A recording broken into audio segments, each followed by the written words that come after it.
ಹೆಂಗಜ್ಜಿ ನಾನು ಅಮ್ಮ? ಹಾ, ನಿನ್ನಲ್ಲಿ ಈ ಥರ ಒಂದು ಪ್ರತಿಭೆ ಇರೋದೇ ನಮ್ಗೆ ಗೊತ್ತಿರಲಿಲ್ಲ. ಹೀಗೆ ವಿಕ್ರಮ್ ಮಾಡ್ದಂಗೆ ಆಡ್ತಾಳಲ್ಲ ಅಂಬುಜಾ. ಅದ್ ಸರಿ, ಈ ವಿದ್ಯೆ ನೀನು ಎಲ್ಲಿ ಕಲ್ತೆ? ಅಜ್ಜಿ ಅದು ಟೈಮ್ ಪಾಸ್ಗೆ ಅಂತ ಮಿಮಿಕ್ರಿ ವಿಡಿಯೋ ನೋಡ್ಕೊಂಡು ಕಲಿತಾ ಇದ್ದೀನಿ ಅಷ್ಟೇ. ಹಾಗಾದ್ರೆ ನಿಮ್ಮ ಅಪ್ಪನದಲ್ಲಿ ಒಂದು ಹಾಡಾಡು ನೋಡೋಣ.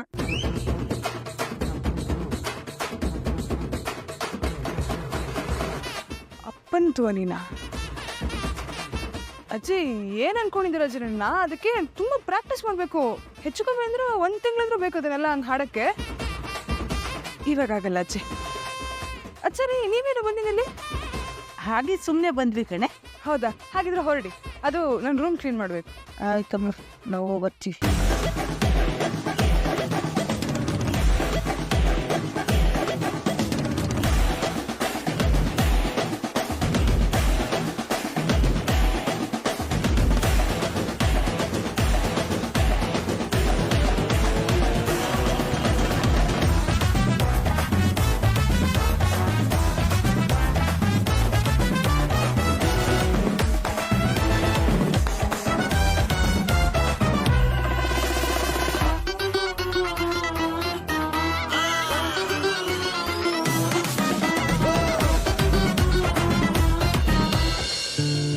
ನಮಸ್ಕಾರ ಬೇಗ್ರೆ.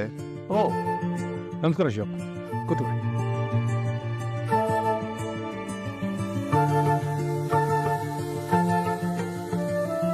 ಹೇಳಿ ಶಿವಪ್ಪ, ಏನು ಸಮಾಚಾರ? ಆ ರೌಡಿ ವಿಕ್ರಮ್ಗೆ ಎಂಗೇಜ್ಮೆಂಟ್ ಆಯ್ತು. ಸದ್ಯದಲ್ಲೇ ಮದುವೆ ಅಂತ. ನಿಮಗೆ ಇನ್ವಿಟೇಷನ್ ಬಂದಿಲ್ವಾ? ಬಿಗ್ರೆ, ನಿಮ್ಮ ಹತ್ರ ಚುಚ್ಚಿ ಮಾತಾಡಬೇಕು ಅಂತ ನಾನು ಇಲ್ಲಿ ಬಂದಿಲ್ಲ. ಮುಂದಿರೋ ವೇದ ಜೀವನನ ಸರಿಪಡಿಸ್ಬೇಕು ಅನ್ನೋ ಉದ್ದೇಶದಿಂದ ಬಂದಿದ್ದೇನೆ. ಏನಪ್ಪ ಇವನು ಪದೇ ಪದೇ ಬಂದು ಬರೀ ಮದುವೆ ಬಗ್ಗೆನೇ ಮಾತಾಡ್ತಾನೆ ಅಂತ ದಯವಿಟ್ಟು ಅಂದ್ಕೊಳಕ್ಕೆ ಹೋಗಬೇಡಿ. ಯಾಕೆಂದರೆ ನಮ್ಮನ್ನ ವೇದ ಮೇಲಿರೋ ಪ್ರೀತಿ ಸುಮ್ಮನೆ ಕೂರಿಸ್ತಿಲ್ಲ. ಅಲ್ಲ ಬೇಗ್ರೆ, ಚಿಕ್ಕ ಅವನೊಬ್ಬ ಬೀದಿ ರೌಡಿ. ಅವನಿಗೆ ನಾನು ಇನ್ನೊಂದು ಮದುವೆ ಮಾಡ್ಕೋಬೇಕು, ಜೀವನನ ಸೊಗಸಾಗಿ ನಡೆಸಬೇಕು ಅನ್ನೋವಾಗ ನಮ್ಮ ಹುಡುಗಿ ಏನು ಕಮ್ಮಿ ಆಗಿದೆ?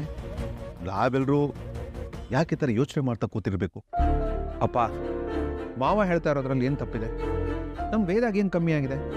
ವಿದ್ಯೆ ಇಲ್ವಾ, ಬುದ್ಧಿ ಇಲ್ವಾ, ಅಂದ ಇಲ್ವಾ, ಐಶ್ವರ್ಯ ಇಲ್ವಾ, ತನ್ನ ಸ್ವಂತ ಕಾಲ ಮೇಲೆ ನಿಂತ್ಕೊಳ್ಳೋ ಶಕ್ತಿ ಇಲ್ವಾ? ವೇದನ ನೋಡ್ದಾಗ್ಲೆಲ್ಲ ನನಗೆ ಸಂಕಟ ಆಗುತ್ತೆ ಮಾವ. ಹೇಗಿರ್ಬೇಕಾದ ಹುಡುಗಿ ಇವತ್ ನೋಡಿ ಡಿಪ್ರೆಷನ್ ನಲ್ಲಿ ಸ್ವರ್ಗ ಹೋಗ್ತಾ ಇದ್ದಾಳೆ. ವೇದನ್ ವಿಚಾರದಲ್ಲಿ ನಾವು ಆದಷ್ಟು ಬೇಗ ಏನಾದ್ರೂ ನಿರ್ಧಾರ ತಗೋಬೇಕು. ಕಾಲ ಹೀಗೇ ಇರಲ್ಲ, ನೋಡ್ತಾ ನೋಡ್ತಾ ಕಳ್ದೋಗ್ಬಿಡುತ್ತೆ.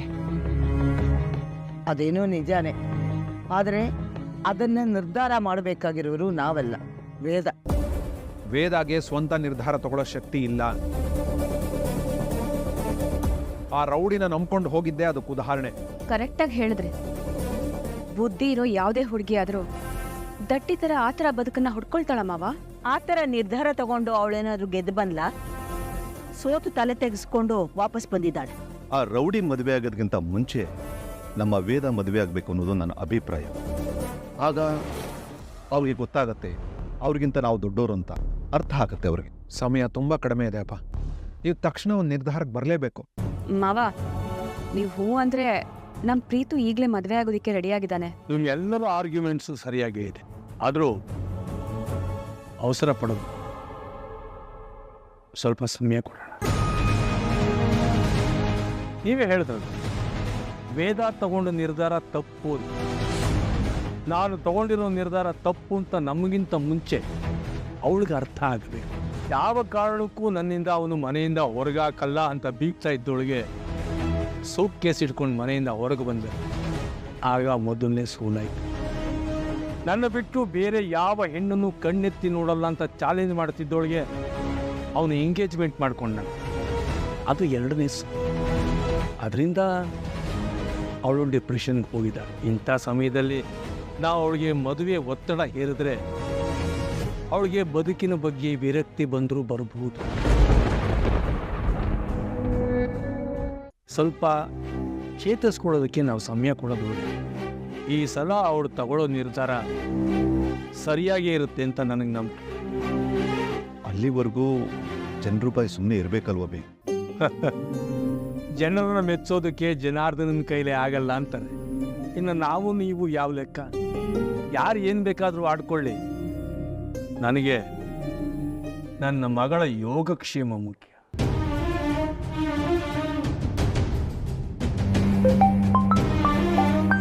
ಒಂದು ನಿಮಿಷ. ಹಲೋ, ಹೇಳಿ. ಹಾಂ, ನಾನೇ ಸತ್ಯಮೂರ್ತಿ ಮಾತಾಡ್ತಿರೋದು. ಹಾಂ,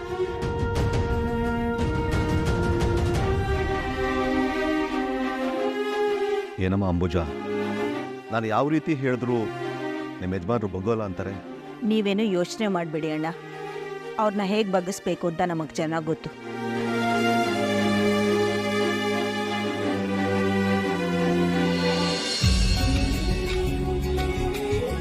ಗೊತ್ತಾಳ, ನಾ ಈಗ ತಾನೇ ಊಟ ಆಯಿತು, ಮತ್ತೆ ಜ್ಯೂಸ್. ನಿಂಗೆ ಎಷ್ಟು ಬ್ಲಡ್ ಲಾಸ್ ಆಗಿದೆ ಗೊತ್ತಾ ನಿಂಗೆ? ಇದೆಲ್ಲ ರಿಕವರ್ ಆಗೋದು ಬೇಡವಾ? ಕುಡಿ ಸುಮ್ಮನೆ. ಯಾಕೆ ಹಂಗೆ ಮುಖ ನೋಡ್ತಿದ್ಯಾ? ಕುಡಿ ಅಂದೆ ಗುಂಡ.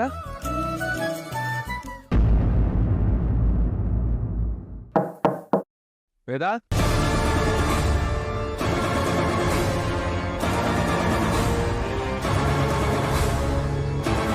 ವೇದಾ,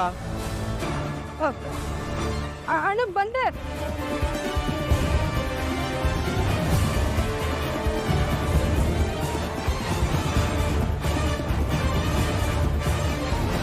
ವೇದಾ, ಬಂದೆ ಅಣ್ಣ ಬಂದೆ.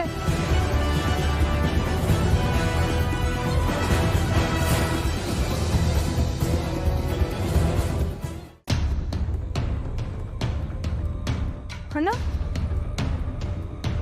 ವೇದ, ಮೇಘನಾ ಅಂದ್ರೆ ಯಾರು? ಅವಳು ನನ್ನ ಕಾಲೇಜ್ ಮೇಟು. ಯಾಕೆ ನಿಮಗೆ ಗೊತ್ತಾ ಅವಳು ಬಂದಿದ್ಲಾ? ಇಲ್ಲ. ಮತ್ತೆ ವೇದಾ, ಮೇಘನಾ ನಿನಗೆ ಫೋನ್ ಮಾಡಿದ್ಲಂತೆ. ನಿನ್ನ ಮೊಬೈಲ್ ನಾಟ್ ರೀಚಬಲ್ ಇತ್ತಂತೆ, ಅದಕ್ಕೆ ಲ್ಯಾಂಡ್ಲೈನಿಗೆ ಫೋನ್ ಮಾಡಿದ್ಲು. ಅವಳದು ಮದುವೆ ಫಿಕ್ಸ್ ಆಗಿದೆಯಂತೆ, ಇನ್ವಿಟೇಷನ್ ಕಳಿಸಿದ. ತಗೋ. ಹೋಗೋಣ.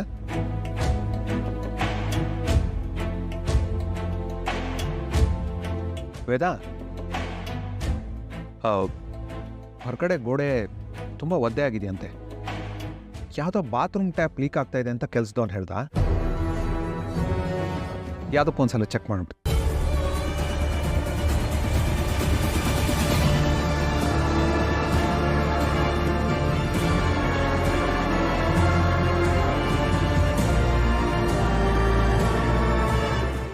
ಅಣ್ಣ ಒಂದು ನಿಮಿಷ.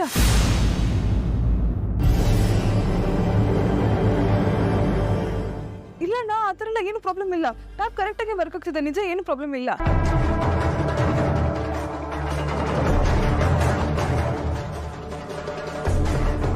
ಆದರೂ ಒಂದ್ಸಲ ಚೆಕ್ ಮಾಡ್ತೀನಮ್ಮ. ಅಣ್ಣ ಬೇಡ.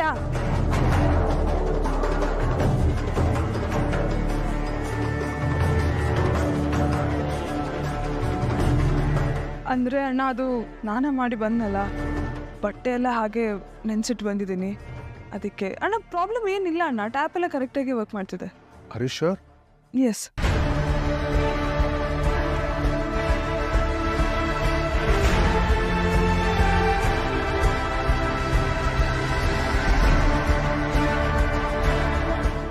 ವೇದಾ, ಇನ್ನೊಂದು ವಿಷಯ, ನಿನ್ನ ಫ್ರೆಂಡ್ಸ್ ಎಲ್ಲ ಒಳ್ಳೊಳ್ಳೆ ಕಡೆ ಸಂಬಂಧ ನೋಡಿಕೊಂಡು ಸೆಟ್ಲಾಗಿದ್ದಾರೆ. ಅವ್ರೆಲ್ರಿಗಿಂತ ಒಳ್ಳೆ ವಿದ್ಯೆ, ಸೌಂದರ್ಯ, ಅಂತಸ್ತು ಇರೋಳು ನೀನು. ನಿನ್ನ ಲೆವೆಲ್ಗೆ ನೀನು ಹೇಗೋ ಬದುಕಬೇಕಾದವಳು.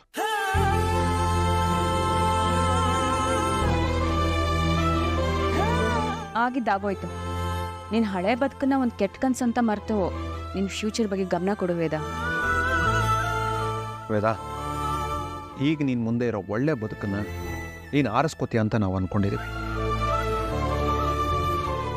ಈ ಟೈಮ್ ಅನ್ನೋದು ತುಂಬ ಫಾಸ್ಟಾಗಿ ಹೊರಟೋಗುತ್ತೆ ವೇದಾ, ಯೋಚನೆ ಮಾಡು. ಸರಿ ವೇದ, ಟೇಕ್ ಕೇರ್.